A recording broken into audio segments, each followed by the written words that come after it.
Hello, welcome back once again to V&M Transmissions. I am M. And I am V. What are we talking about? Dunno. Oh, you wanted to do this. So I did. I just wanted to see what came up.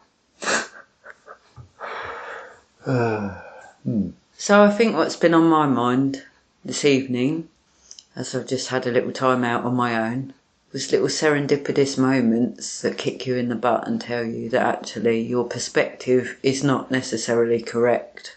And, it's not situations and people around you that are necessarily wrong. It's the way you are seeing said things that is wrong, if that makes any sense. Well, it makes sense, but I don't know. In context, what are you talking about? What do you think is wrong? Or what did you think was... I don't know.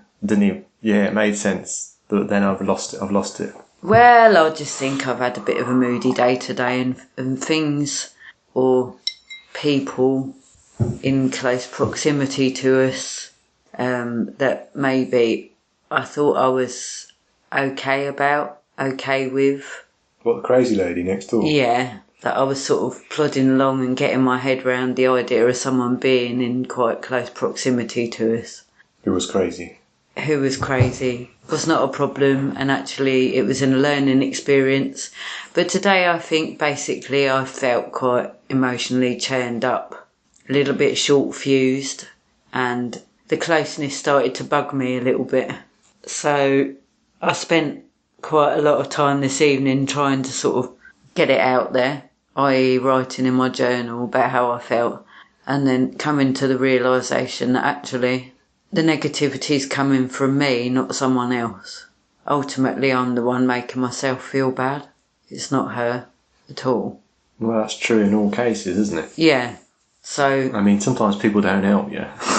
Well, no. I mean, it's a situation that maybe I didn't expect to be as intense as it is. And we've come out of a place that was like a cocoon, basically, where we were basically unobtainable once we were in there and no one could see us, to a place that's slightly more exposed, I suppose. And the said person who lives close to us doesn't appear to venture out much. We don't go out much. No, I guess not. So anyway, it's something Is that maybe why? Well, we do. We have been out every day, basically. But I mean, all the time we're here, it's like we're being observed. So it's made me feel a bit kind of intruded upon, I suppose. And today hasn't been a very good day for dealing with that, should we say. So it's just some stuff I think I had to work through. I don't know if this is making any sense whatsoever, by the way. I hope so. Well, it makes sense. I mean, in the general case, whenever you feel bad about something, really, you're doing it to yourself. So, obviously sometimes people don't help you to stop you from doing it to yourself. They might be sort of encouraging you subconsciously to do it to yourself, but you're still doing it to yourself. They're your emotion. They don't travel through space like an emotional field. Well, I don't believe they do anyway. Well, I don't know. I think everyone is pretty much linked. See, I think M and I have touched on this situation before, and I see it as one massive energetic soup in a way that we're all kind of in. But I think M sees it very differently to that. If it is an energetic soup, we're not in it, we are it. Are it, yeah, okay. We're part of it. We're not in it yet. But I think, how do you see it, M? Well, if you want to go down the route of everything is joined up, then in theory, you could have some kind of negative energy, negative vibe emanating from some location of the soup coming towards your particular location in the soup. But it wouldn't be the location that it was coming from's fault, since it is part of the soup. That is very bizarre. And totally determined, just as you are, by the soup. And so all that's really happening is that there's ripples in the soup. So on that level, if you want to take it to that level, then there is no blame on anyone else. If you want to take it to the purely psychological level, which is my preference in terms of, this particular thing. When I feel an emotion, that's electricity in my body, and it might be triggered by something which I'm not in control of, but it's my body that's triggering it, and it's kind of not my fault since I may be conditioned in a certain way, but if you accept that you can reprogram your circuitry, which I think we can to a certain degree, then we should ultimately be able to rise above the electrical storms being triggered by external factors. And in this instance, M has an amazing ability to come across as cold in certain social situations. Like what? Like... I'm a passionate man. How can I be cold? No, you are cold in certain social situations. Like what? You just sit there. You don't engage. You don't take part in it. And that's your way of controlling the emotional storm that might come forth as a result of interaction. No, it's like what we were saying last week. It's just that people don't talk about anything that I'm that interested in. I don't really say that much. It's only when people start talking about Do you not things. think that's a bit arrogant, though? No, it's just that I'm different to, some people. And not the same as some people. Yeah, but you're making an assumption without really getting to know the people sometimes. This is just my kind of perception of things. This is true. This is true. Which is, you have to admit, quite arrogant. Arrogant aside, you stick a label on it, whatever you want to call it. Arrogant, schmarrogant, barrogant, or flarrogant, yeah? It doesn't matter. The point is, it's a behavioural aspect, which kind of goes along the lines of, there's a group of people, no one's actually jamming about what I'm interested in and playing the music that I'm interested in, then I don't join in, basically. And that has its own problems as an approach. And in essence, I could be, if I wanted to be, expressing myself more to actually influence the direction of what was actually being played, musically speaking, as a metaphor. But can you not just sit and observe and maybe interact on a level that wouldn't be that comfortable for you? Why does it have to go your way exactly in order for you to engage? Well, I do Surely engage. you might learn. If someone asks me something, I'll answer the question.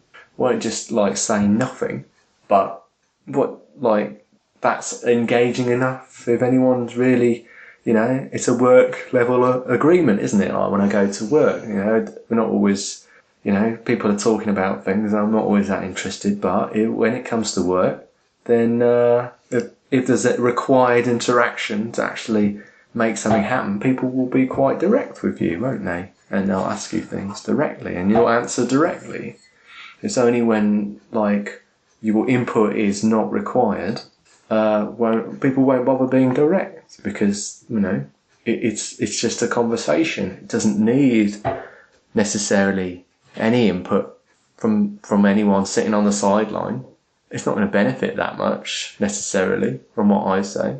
So just let it flow, let it go, let people talk about what they want to talk about without stirring it up. I don't know why you'd need to stir it up particularly. Well, why do I need to just make random comments just to sort of make, people feel like I'm, better just because I'm sitting in the room? Can't they be happy that I'm sitting in the room and just being in the room rather than actually sort of, joining in with the, at the level that, they're currently at? Why do I have to? So you see it as a lower level to you? Is that what you're saying? I'm saying there's different levels, yeah. I'm not so saying... you're actually saying you're above that kind of conversation? You got to fit in at the level you're at, haven't you? It's not hard and fast rule, but... oh my God. It's... You talk about frequencies, don't you? So this is exactly the same concept. I'm just using the term level, and you're using the term frequency, yeah? Well, I'm not vibing with the people that you're thinking of right now, yeah? I'm not vibing with that. I vibe on my own frequency, yeah? And if there's people around me on my frequency, then I vibe with them. And then if you want to just talk about frequencies, I'll use that terminology. It's exactly the same thing. It means exactly the same thing. It's just, where you're comfortable, what level are you comfortable? Frequency, are you comfortable engaging it? That's awful. What do you mean? Why? That is truly awful. Why is that awful? Because you should have the fortitude of mind and the open-mindedness to just try and engage at all levels or frequencies, shouldn't you? You might learn something if you did. You might be surprised and actually learn something you didn't know before. Or are you above that? I'm not in the game to learn. I'm not here to learn. I'm not interested in What are you here to do then? Teach? I'm not. And if no one's interested in what you've got to say, then you don't say anything? Because they're not following you, Mr. Guru Man? What's that all about? Please explain yourself on this podcast. Right, all right. And it better be good. Well, it doesn't have to be good. It's just it what does comes out have of my to be mouth. good. Why does it have to be good? Because you need to redeem yourself quite considerably at this point. Redemption is not required. You're already listening to me. If you don't want to listen, turn it off. I don't have to redeem anything.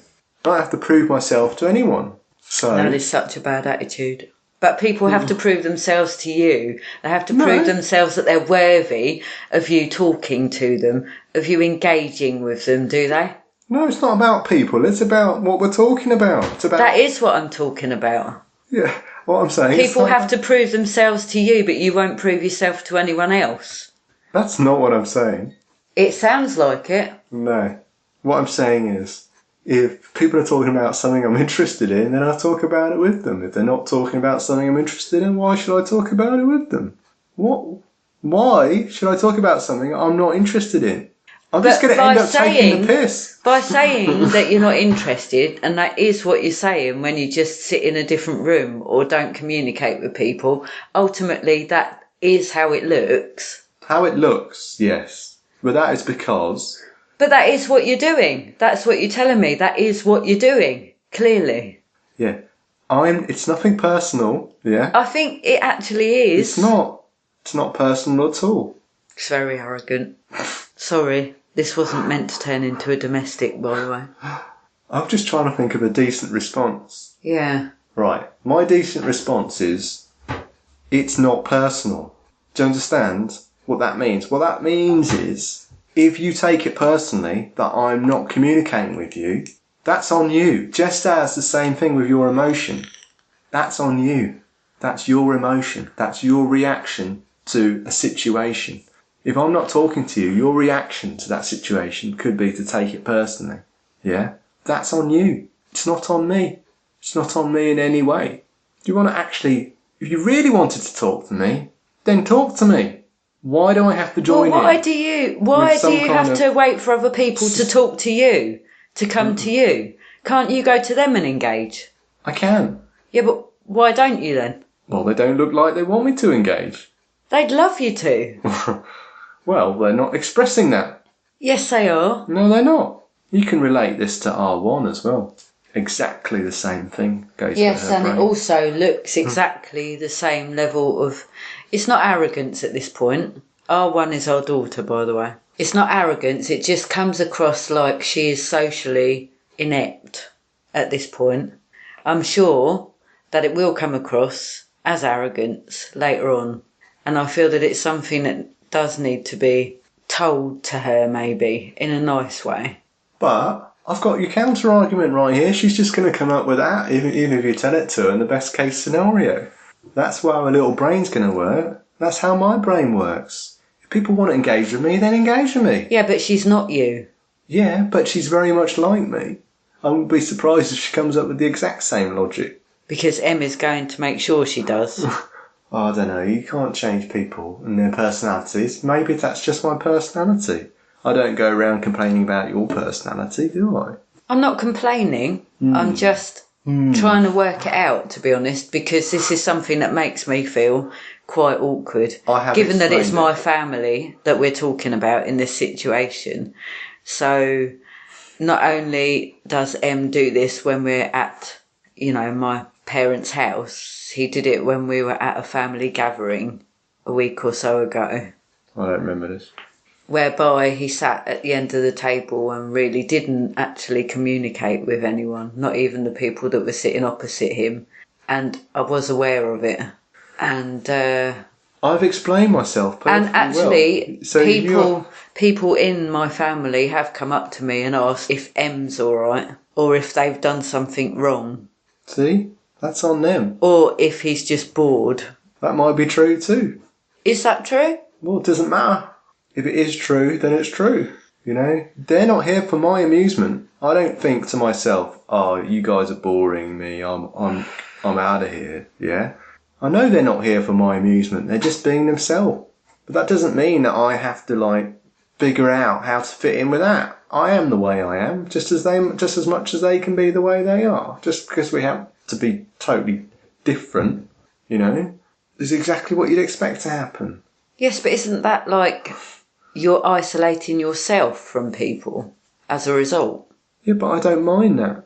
Why do I have to be non-isolated? I don't get hung up on in this particular case, I don't get hung up on not being totally, at one with everyone. So what you're saying is that you just want to understand, and I think I've provided a lot I don't know. of understanding. And if there's anything missing, they should probably ask me about it. But I think I've said everything. Yeah, but you wouldn't say this to anyone else in our circle, would you? Well, I'd say you wouldn't if they actually asked. Come out with it, would you? I'd say if they asked. Why would you say that, though? Why wouldn't I say that? That's very lacks empathy somewhat, doesn't it? Well, that's on you. No, it really isn't. Empathy is not here to make you feel better about yourself. To make you feel better about yourself. That's what I'm not empathy asking is you to make me feel better about myself. Well, effectively... I'm asking you to engage with people. Well, That's all. It doesn't really take that much effort, but it does come across like you can't be bothered. I can't be bothered. But don't you think that's quite rude? Yes, but if that's on them, that's their reaction. No, that's on you. No, being not really. rude, really. Not really. Yes, really. No, don't think so. Rude is just another reaction that people have. We're always being rude. No, I'm just being me. If you perceive me as being rude, that's on you. I don't want to conform to this sort of level of stuff. This is not who I am. What, social interaction? That thing that you say you want so much of, but only with certain people, it seems. At a certain frequency, yeah. Because that's who I am. My frequency. And you're not prepared to push those boundaries at all, no? Well, I don't... Not prepared to look elsewhere and see what you find and explore. I'm not all these things that all these things that M seems to suggest that he wants to do.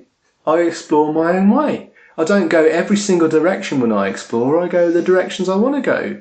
You can't go in more than one direction. Yeah, but you're only going the direction that you know. Exactly. So that's not really exploration, is it? That's just, I know that. I've been there before, so I'll go there again. That's not exploring different stuff, is it?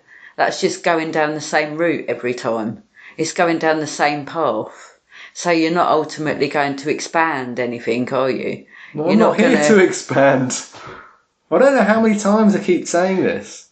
I am not on this planet to learn, yeah? You are. No, just the same as your everyone opinion. else is. That's your perception of life. It is not my perception of life. My perception of life is I am on this planet to experience.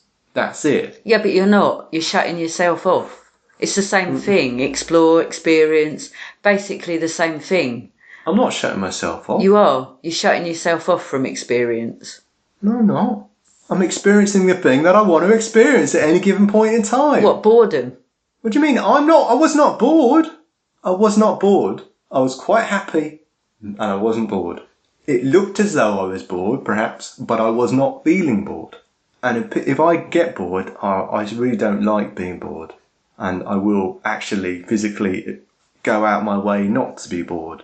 And so, you'll know when I'm bored. But I'm not bored. That's just your perception. I can amuse myself for hours inside my own head, lost in my own thoughts. I hardly ever get bored.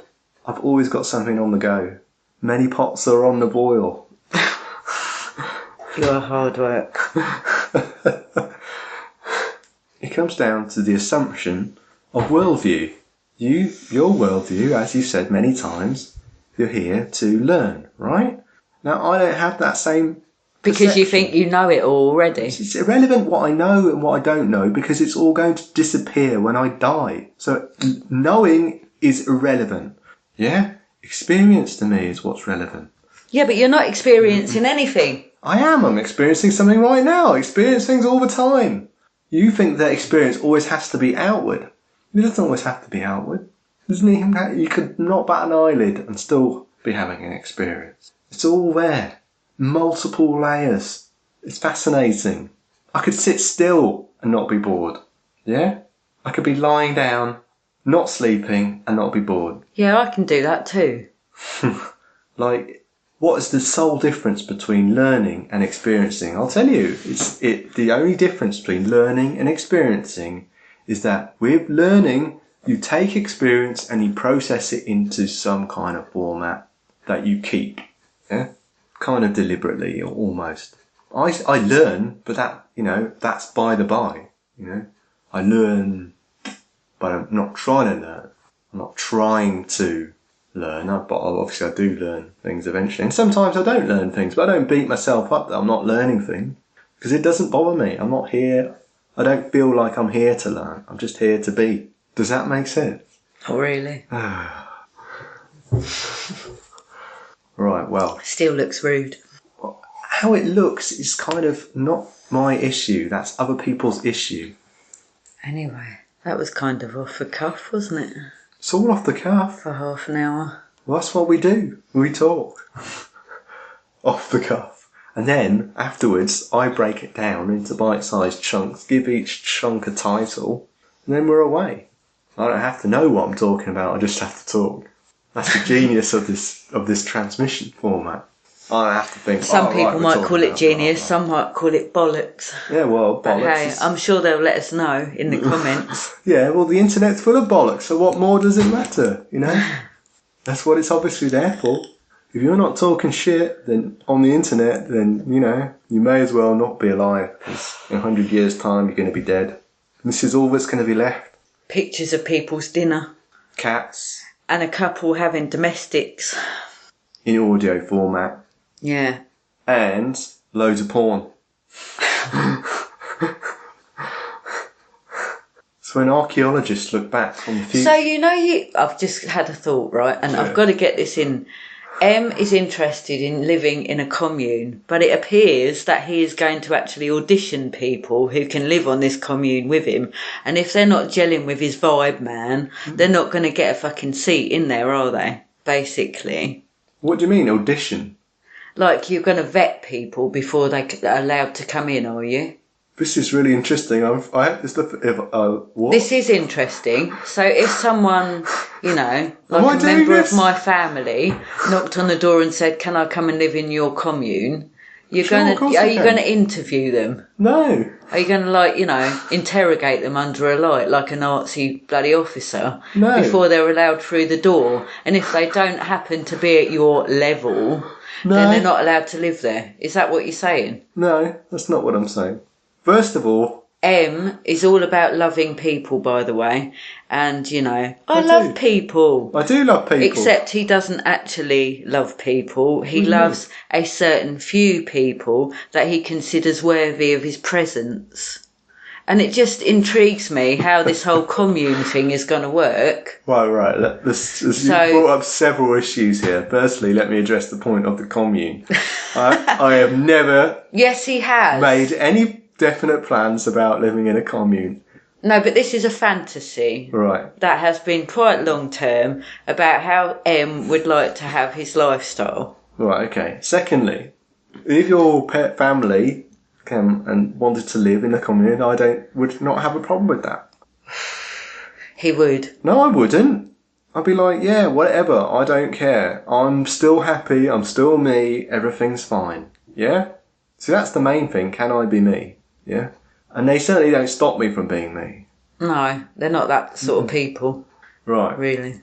And what was? Oh yeah, the love aspect. Apparently, I love everyone.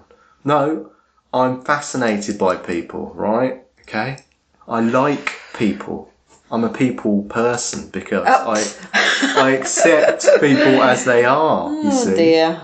No, it doesn't. But that does not mean that I have to talk to these people that I accept as being as they are. I accept you, but I don't want to be around you. I think you're a silly person. No, I never said I From my pedestal that I'm sitting on, that I don't put myself look down on other people. I'm not saying they're that silly. I've actually built a ladder to myself. I'm not saying they're silly. I'm not looking down on them. But, really, what do we have in common? Yeah? What do I have in common with them, really? Exactly. Apart from the fact I'm related. Exactly. Well, there's another aspect of families, isn't there? Yeah. It's funny, I was thinking the reason why I came to live near them again was because we'd had our first child and I was really feeling the pull to come back to my hometown where my family are at that particular time. But really, most of them get on my nerves and I can't stand my hometown anyway, so it's really quite bizarre. The pull, the bond you have with people is quite an interesting concept. I've experienced this quite a few times, actually. When I was living in Southampton, I had this sudden urge after about a year to go home. I'm sure it's happened again, but I can't think when. Well, I haven't really had that for a long time, so now this is home, I guess where I am is home. It doesn't... I guess it's where do you perceive home to be? Because home's like a strong pull. So if you perceive it to be a certain place, then eventually it will pull you back. Whereas now I kind of just perceive where I am to be home. Whereas I before perceive where my immediate family is, I am and our children to be home. And I think I might have said this on the last podcast actually. It's not necessarily the place. That is what I've learned, because I learn things, that it's not necessarily the place, it's the people. I learn things too. But yeah, see? I don't try and learn things. That's the difference. I kind of learn them by accident. And he wishes he hadn't. Just one long voyage of discovery for me. I'm like a child running around the universe. I'm quite happy with that. If I'm ever thinking I'm wise, then I'm probably thinking I'm also wrong. Okay, so V wanted to talk about me and our crazy neighbour and, to a certain extent, her family. Is that right, V? This is just what's been in my mind today.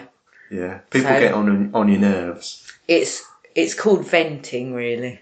It's trying to make sense of certain energies that are going on, certain situations. I have this amazing capacity to sort of be okay for a period of time, and then all of a sudden, said this to Em earlier today, for some reason I just felt churned up, and it wasn't one thing in particular. It's almost like I suffer from a kind of bottling up of things, and then it gets to a point where something has to give, there has to be an outlet, a vent, and I have to work through certain things on an energetic level, I suppose. But it's not really, that's just how I perceive it. Let it go, can't hold it back anymore. Yeah, something like that, yeah. Lovely rendition there. Thanks. He just had to vent that. I'm a continuous vent, I would say. So, what is your way of dealing with said crazy neighbour? I love it. I try and sort of get her to be a bit more crazy, a little bit more crazy than what she thinks she's allowed to be. Just to give her the space of self-expression. And then he shuts the door on her and says good night and locks the door. So it's not too obvious that he doesn't want to be there anymore, Look, if I have to put my kids to bed, then I have to put my kids to bed. End all. There is no... it's not... People take this once again. Are you going to take it personally that I have to put my kids to bed? She probably will. Well, that's on her. Big deal. Learn to deal with your own emotions. Good grief. Grow up. Yeah, that is true of this said person. But you see, So maybe I'm just able to put myself in people's shoes a bit more easier. I'm not saying that's a good thing, because quite frankly it's not a lot of the time, and it does churn you up. I knew as soon as Em had done that her reaction to that was probably going to be somewhat of a, oh, okay, that's it then. I kind of do feel sorry in a way, but really Em is right in the respect that people do need to learn to manage their own emotions. You can't manage them for them, if you like. You can try and help, and that's my initial reaction.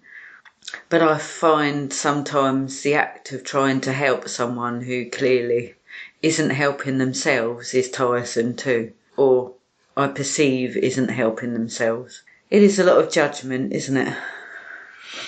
Maybe that's wrong. I don't know. Helping is not helping. Helping sometimes is aiding the person to do exactly the thing you're trying to get them not to do. It's really bizarre. What's the word I'm looking for? I did come across it the other day, somewhere, where you're actually aiding someone to do the thing that is probably the worst thing they could do in that way. I don't know. Helping is not helping. Helping is feeding what somebody wants, and that... It might not be what they need necessarily. That is not necessarily helping them, because they might be intent on destroying themselves. That might be their desire to destroy themselves. They might be a self-destructive person, so do you help a self-destructive person? No, To self-destruct. Yeah. No, you do not. And a lot of people do have a self-destructive tendency. A good proportion, I think, of people have self-destructive Yeah, this tendency. person seems very delicate, let's put it that way. Well, I'm not going to zero in on just this person, because I think it's universal. No, I think probably it is to a certain extent, yes, but this person seems particularly fragile for whatever reason, whatever, life has given to her. She seems quite fragile in her emotional state. And so something even as, kind of, what am I trying to say? Simple as closing the door to put your children to bed might be taken in a negative way. Instead of reasoning it out in her mind as, oh, he's putting his kids to bed, she's going to go, oh, he's just shut the door on me. But I think you don't know what people have had happen in the past to make them react in certain ways, do you? Then the other aspect of helping is dependency. Yeah. Helping someone makes them depend on you, which makes them less able to develop the skills that they need to be independent. Yeah, which I think is what's happening, actually. And I would say both these two aspects, well, the self-destructive aspect, I would say, relates to adulthood, and but the dependency aspect relates to childhood, in the sense that kids are dependent and you do need to help them to a certain extent, but you also need to know when they get old enough to be able to let go and allow them to be independent, and that kind of has to take place as a transition, which is quite hard to judge. Yeah, it's quite a delicate balance, I think. And obviously it would be different times with different children. And because it's quite a difficult thing to actually do, you end up maybe in adulthood with certain issues with that regard. Yeah. Of not being able to be fully independent, even though you are kind of expected to be by society. And then, on the other side, the self-destructive aspects, I think, it's just come from the lack of awareness of yourself and what you're potentially doing to yourself. And this just happens over time this just happens over time, I think, as a natural tendency for people's psyche to become more and more twisted, and so for more and more destructive in one particular way, not in all ways, just maybe one particular way, and we kind of sow the seeds of our own downfall. So is the idea to try and come out of that then?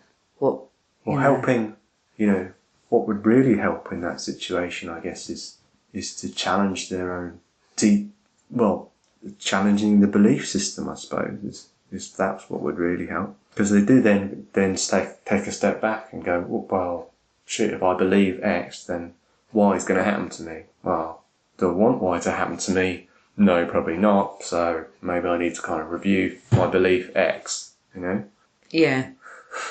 It really is just a case of trying to make people more conscious of their actions, maybe. So I think in order to really help someone, you have to avoid dependency and actually be quite challenging, but only not completely challenging. You know, like destroy them, or because they'll just fuck off.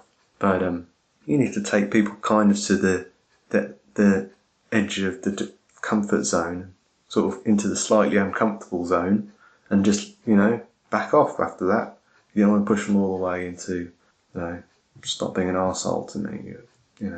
Doing it on purpose, and you don't have to do it. And that's kind of like it reminds me of we used to do pushing hands, and that was kind of the philosophy. Like you wouldn't just ram an arm lock on and get someone onto the ground and pin them to the ground or whatever. You'd take them to the point of balance. You'd respect them. You'd take them to the edge, to challenge them, to develop them, so that they could learn that little increment, that next sort of tiny step of learning. Yeah. Learning. Well, experience that goes into learning, which is not directly necessary to actually connect in your conscious brain. Yeah, because we do just learn. Anyway, that's a byproduct of being alive. So there we go. And we don't have to worry about it. Just to the edge. To the edge. Always to the edge, but not over the edge, but to the edge. So I think that'll be our thought for the day. Thought for the day. Thought for the day. Thought for the day. I'm a minister. I just administered. So now M's ego has gone a little bit further up the scale. Yeah. There could be no turning back. No turning back for me. No. I can't reverse time. That's it. Or ego. Well, you can, but M's not prepared to do that. So. What you see as ego is actually just genius. Yeah, ego. And so I think that's enough for people to chew on, don't you? No, I'm going to challenge that ego point, I think. Right. Because his ego won't let him do anything else. First of all, he has to challenge it. As you know, I'm a member of certain Facebook groups. And one of the common answers to every single question on such a Facebook group is ego. One word. Ego, ego, ego, ego. Everywhere. I hear it everywhere as the answer to whatever question you're asking. Yeah. Ego, ego. It's just ego. It's just ego. Blah, blah, blah, blah. You've no idea what you're actually talking about. When people say ego, it's just a label. It's just like, yeah, mate, whatever. Like, it's just an expression. It means nothing. It means nothing. The term ego means nothing. It just means fucking you. Doesn't it? I'm my own biggest problem. That's what that means. You're your own biggest problem. That's what that means. You got to deal with the shit that you made for yourself. That's what that means. Yeah. Right on. So deal with it. It's not about size. The issue is not size. No, it's not. The issue is not size. It's how you use it. Yeah. And he does know all about this as well. What I'm saying is, it's what you make for yourself. Yeah. What have I made for myself by saying that and coming across as having a big, in quotes, ego? Yeah. What have I made for myself? Only someone with an ego as big as M's would refute the existence of such a thing. By the way, it doesn't have a physical only size. Someone who's got a massive ego would come out with that kind of counter argument to the ego. What am I making for myself that I do not want? I don't understand your question. It's how you use it. When people say you've got a big ego, what do they mean? You should know. You've probably had that question put your way quite a few times. Oh yeah, I've thought about it a lot. See, like, it doesn't mean anything. That's the point. It's just a way of saying, you're talking too much, be quiet, pipe down. You should go back to being a little mouse and hide in your little hole. Yeah? No, and not it express doesn't. yourself. No, That's it exactly doesn't. what it means. No, it doesn't. It is. No, it doesn't. Yeah, well, like, that's just your opinion, man. Yeah? It is my opinion. That's why I'm saying it. Yeah? You're not going to get my opinion coming out of someone else's mouth, so it's got to come out of my mouth, right? It's not whether or not an opinion's going to come out of your mouth that's the problem. It's the opinion itself. that particular opinion of Well, things. that's got nothing to do with me then. It's come out of my mouth. It has its own existence. No, I don't think you can, deny that. Deny what? It has come from you. I'm not denying that it's come from me. So you have to take responsibility for that. Not at all. Yes, definitely. What do I need to take responsibility for in what I've just said? All of it. You see, this is the thing. It's you that's saying it. Anyone listening can go yes or no, accept, reject. It's up to them. They don't have to listen like zombies and accept everything that I'm saying as it pours into their ear.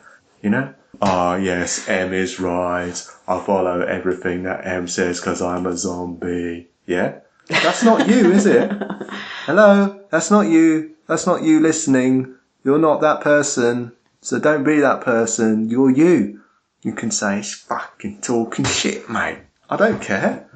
Fucking write a comment. Say you're bullshit. Look, you're asking for it. I don't care. Look, it's just words at the end of the day. If I don't like what you're saying, I press the delete button. Yeah? The delete button. Off it goes. Forever. You can write it again if you want. If you want to be really persistent, I'll press the delete button again. I've never needed to press the delete button in my life. Because I love to argue. Yeah? But if I wanted to, I could. Yes, he does love to argue. Right, so what I'm saying is, you're not a zombie. You don't have to take everything what I say at face value. No, I don't. Don't worry. So there is no problem here. There is no problem with me expressing myself and appearing, in some people's eyes, to have a big ego. Ooh, look at the size of it. Oh, let me get my tape measure out. Oh, that is so childish, honestly.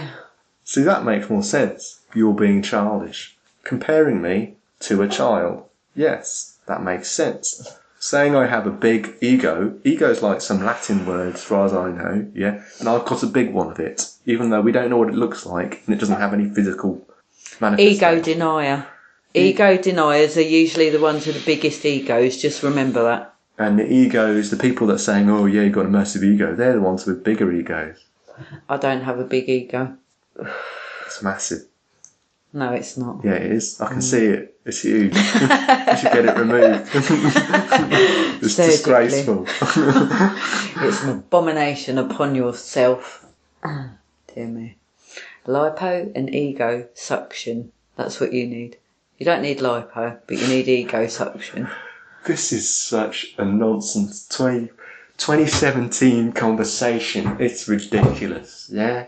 One person with an ego is telling another person with an ego to get rid of their ego. Look, if you really didn't have an ego, you wouldn't even be talking about the ego. You'd just be like, whatever, don't give a shit. But obviously you do give a shit, which means you must have an ego. No, I just like to see you squirm. I'm not squirming, I love this, because you're just feeding me. I'm just going, yeah, I love this, this is great. It's like a little dance floor on a disco. You're the DJ and I'm the dancer, you know? What am I doing to harm myself? I don't know. If that's the only question that has any relevance. Size of ego is not relevant. What am I doing to harm myself? If you can't see what I'm doing to harm myself, then there's really nothing for you to say against my behaviour. I'm not really understanding. I'm not following at all. If someone's behaviour, the only thing you can say about someone's behaviour that is critical in any way is if they're doing something to harm themselves. Or the people around them. You can't harm the people around them unless you physically harm them. Yeah, you can. Well, how? Look at your family, honey. What? Who's harmed? Where is the harm? I remember a particular day out we had. Was it last year? Yeah. With a said relative of yours. Yeah. And basically, I think everyone was a bit mentally disturbed by the end of it, yeah? That is harm. Harm was caused. And it wasn't really? Physical. It nearly was. Dislike was caused. But, dislike is not harm. Dislike is dislike. Harm is harm. It's permanent, you know? It messes you up. Yeah, it does, pretty much. It doesn't mess me up. I just go, I don't like it. Go away. Yeah? No, that's not what you did, was it, honey? Yeah, I did. I went overboard. I extended. I expanded. Yes. In fact, definitely did. Deliberately so. But it wasn't harm. Nearly was. Well, anyway, My point still stands. What So am we'll I doing to harm myself that I should not be doing? Or what am I doing to harm other people that I should not be doing? Go. Not listening to them. That's not harming them. Yeah, How's that harming them? It is harming them. Why? Because it just... Why does my ear listening to them harm me? No, it's not just about your ear listening to them. It's about actually taking notice of people, engaging with people. That's just not called... That's not harm. That's not... If I ignore someone, it's not harming them. I'm just giving them the space. You know, that's not harming in someone. You know, you can't harm someone by not engaging with them. In order to harm someone, you have to engage with them. You can harm someone by not engaging with them. Don't be ridiculous. It's like you have said to me before now that the worst thing I could possibly do is not argue with you, but is to be silent, not say anything. You find that hard to deal with. Yeah, but that's on me. That's me harming myself, not you harming me. So there is harm caused then. Yeah, but whether you want to say myself. It's you or me, there is harm caused, isn't there, by doing that? And you have actually openly said that to me in the past. Yes, that you'd true. rather I just, ranted and bollocked you for something or shouted or argued in some way than be silent and ignore and just walk away from you because you don't like that. That's true. It actually distresses you, doesn't it? It distresses me, but I'm distressing myself. It's no, not you're just me. ignoring other people around you by saying that. You are. I am ignoring. Because you wouldn't be hurting yourself if that situation hadn't arisen. So it's not necessarily just you harming yourself. That's a result of a situation. Well, you see, this is where we disagree. The situation doesn't We disagree harm me. quite a lot, but hey. The situation is not what causes me the problem. I cause myself the problem. If someone doesn't want to talk to me and I get upset, that's on me, just as if I close the door to someone and they get upset, that's on them. Yeah? Just get the blame right here. If I get a cold shoulder from my wife and that upsets me, it's probably my fault. It is usually. On many levels. Right? So, that's where the blame is. It's not her fault for ignoring me, because of whatever reason. I mean, it's my fault that it upsets me. So harm has been caused either way. So No, basically you're acknowledging the fact that harm can be caused even if it's not physical, which is something you denied earlier, about 5 minutes ago. Harm. Yeah, but it's not physical harm, is it? So what sort of harm is it? It is physical. It's not physical, is it? It is. Emotions are physical. This was my point earlier. They're electrical. They happen inside your body. No, but it's not necessarily the physical aspect of emotions that causes you harm. It's emotional harm. Anyway, I was also talking about who's responsible. Mm-hmm. Now, if you've got a child and, to a certain degree, you could ignore them and that would be on you, You've caused them to come to harm by ignoring them. But why is that on you then? Well, because then they can't be expected to fully manage their own emotions properly because they're children. Yeah, they're still learning how to do that. So, but don't you think people carry on learning to do that all the way through their lives, and that's like a spectrum as well, isn't it? So if you Some don't give people me are better the at cold it than shoulder, others. I'm never going to learn how to deal with that. That's what I've got to do then, is it? See? You're giving me a learning experience by making me harm myself, allowing me to harm myself, and me to then realise, actually, I'm doing this to myself. Let's put it this way, Em has to have really peed me off in order for me to give him the cold shoulder, because usually my trap gets the better of me and I just blurt it out there. So he knows he's really done it, if he gets that. That's like the end of the spectrum. And it's rare. Maybe I need to do it a bit more. I think there's a certain element of, if you know someone's weakness, you can exploit it, and this is kind of one of my weaknesses.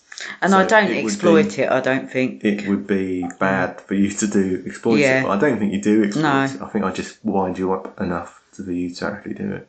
Yeah. It's my fault, really. Well, I don't know. We're both very argumentative by nature, I think. Both a bit feisty. And I think there's a certain truth to the sense that, by knowing someone's weaknesses, you can sort of twist them a bit, you know, and you get the emotional kind of warfare. That's the right word. Yeah. Emotional warfare. Mm-hmm. And that can happen too. But, you know, I feel like maybe we went through a period of that, but I feel like I've got over that quite a lot, you know, and I don't really bother with that kind of thing anymore. No. I just kind of really, if anything I'm saying it, I'm just saying it because I think it rather than to have an effect. I think what people need to realise, at this point in our relationship, we do know each other incredibly well. And a lot of what we're saying, although we do dig at each other, is kind of accepted and moved on from almost immediately, especially when it comes to conversations like this. There's no hard feelings left, particularly in the end. I would like to point that out. That it is just how we interact as a couple at this point. It took me a long time to realise, to work out how to manage letting go. And me, definitely. Of a negative spiral. And probably I still don't do it perfectly, but I feel like I've got a lot better in the last few years. Yeah, and me. We've both grown in that way, I think. We're both able to express exactly what's on our mind and battle it out and then go on a lot easier, I think. Not always, but... You know what? That's actually helped. I guess we've learned. Yeah, I mean, what's helped me is, one aspect of meditation in the sort of emptiness type of meditation, I sort of have developed the skill of using emptiness meditation mid-conversation in order to be very receptive to what the other person's saying. Not like receptive on purpose, not like deliberately listening and like that, but just emptying myself. And then, of course, you end up being receptive when you do that. And also, it means you don't think of some kind of clever response to interject with, and then which just escalates it, etc. And then the other thing is, sort of the babble meditation that I do as well also helps because a lot of what gets me into trouble is me thinking of something in my head and then saying it. When M is being decidedly on purpose trying to wind me up, basically, and he knows, and he'll think of something clever to do in order to get a response, and I can see behind the eyes now when he's up to that. So I must say I don't think it always works these days. It does sometimes if it catches me off guard. Well, I don't really do it these days. No. That's my point. Occasionally. With the babbling kind of meditation is that my brain does actually think quite a lot in words. And so at any given point in a conversation, if someone says something that triggers my brain to think something, it's almost like I have got to say it.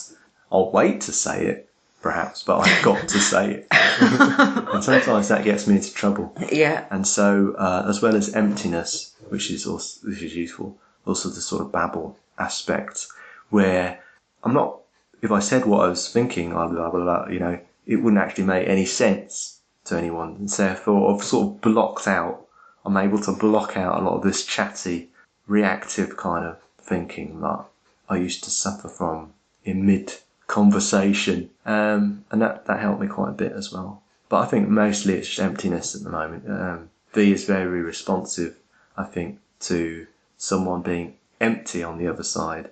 What does that mean? What do you mean by that? I'm trying to dig a little deeper with that one, because I'm kind of getting the concept, but kind of not. And there's the concept right there. I didn't follow it at all. I wasn't receptive that time at all, by the way. I didn't really get it.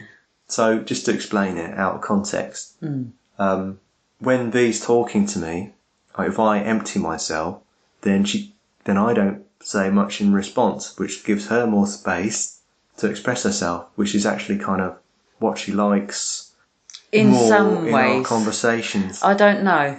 Sometimes I'm asking for guidance, so it might be true that it gives me the space in some respects to think of the answer I'm looking for myself. But at other times, it is actual guidance I'm looking for, so maybe it's not quite correct. It's kind of an overall assumption that that's what's needed all the time. No, I'm and sometimes that's not what's needed. It depends on the subject matter, I suppose. Yeah, when you ask for guidance, though, often you don't like what I say, so I've learned this too. And so, therefore, if I just empty myself, you usually talk yourself round into something anyway, and I just sort of help you along. Or So you're actually just using me as a mirror. You could even try and phrase it differently sometimes, that would help. Because M does have a tendency to be quite sharp. Without meaning to be, it's just his way, I'm sure. But I think the main point is that with V, she has more trouble going from what she's thinking to what she's saying than what I have, because I just say what I think in my head. I just think in words. I think that's got a lot to do with confidence, actually. And so because sometimes I've got this 2-second thing going on where I'll think something and it might be quite derogatory or negative, and then I'll think, if I say that, what's the response going to be? Is that a good thing or a bad? I like to think of it as a good thing a lot of the time, and it has stopped me from getting in trouble sometimes, having that gap between what I'm thinking something in my head and saying it. Yeah, I agree. And that is something that meditation has helped me on with, I think. It's not... You see, I feel a lot of the time, if I were to just say immediately as it came into my mind, then it would be very reactionary, and it would possibly cause unnecessary conflict, which is why to M, obviously, that's sounding like it's coming across as a problem on my part, but actually I think that I actually think it's a benefit on my part to do that. One of the things that we learned about the dynamic of our relationship was that I was quite dominant. Yeah. And what I wanted to try and do is stop doing that. I don't know. I think you were dominant to a point, especially in our early relationship. But I think I kind of stood my ground after a while. Yeah, but then it became conflicted, across. You see. Yeah, and then it became some might see it as balance, but yeah, I don't know. It almost feels like at any given time, someone has to be dominant and someone has to be more submissive, exactly. Whichever way round it is. Exactly. You can't have both people at the same level of balance. I don't know. That's true. I agree. Yeah. Totally. Because what happened was you started standing up for yourself, and then we went through this period of lots of argument. Yeah. Because we're both at the same level of trying to dominate. Yeah. Yeah. But what I've learned recently how to do is how not to dominate, which has then created, I think, a positive effect. And I've learned that like I said, I don't always have to be that reactionary. I can think about it for a couple of seconds before it actually comes out of my mouth, which is useful. It's like there was a situation today where M was building a trampoline, and I went up the garden in order to help. But it turns out that I was actually being more of a hindrance, and I got told. And instead of flying off at that point, I thought to myself, okay, I took a couple of seconds and then I said, right, well, I'm going to go and do something else then. And the response was, okay. And then when I came back inside to do other things, I thought, well, I could feel annoyed at that point and hurt that he didn't want my help. But I don't actually. I think going away at that point was right, and there was no hard feeling. It dispersed. Otherwise, that could have ended up in a more negative kind of... And the trampoline got built. And the trampoline got built very successfully. Yes, we have a different attitude to do DIY. Yeah. V just wants to get on with it, and I like to think about it a bit more. And M has to study the stupid instruction manual and then take it apart and put it together several times before it's actually... Yeah. And basically I'm impatient about it. I just want to get on with it. And so V's approach actually is better than mine sometimes. It works in some situations. In other situations you need someone who's going to be more of an anorak about it. But in the trampoline's case, I think it was definitely in my field. Yeah, and that's how it worked. And actually, I think we're both conscious of the fact that certain things work different ways, and it's all healthy, and no harm was caused anywhere. So it's a small thing, but that's just an example, which was noted. Thanks, V. Thanks, Ian. I love you. I love you too. So, shall we say goodbye? It's like an hour and 17 minutes. I do have other topics on mine, but I can't be bothered anymore, so... Maybe we'll save that for the next one then. Alright. Okay, goodbye. Goodbye.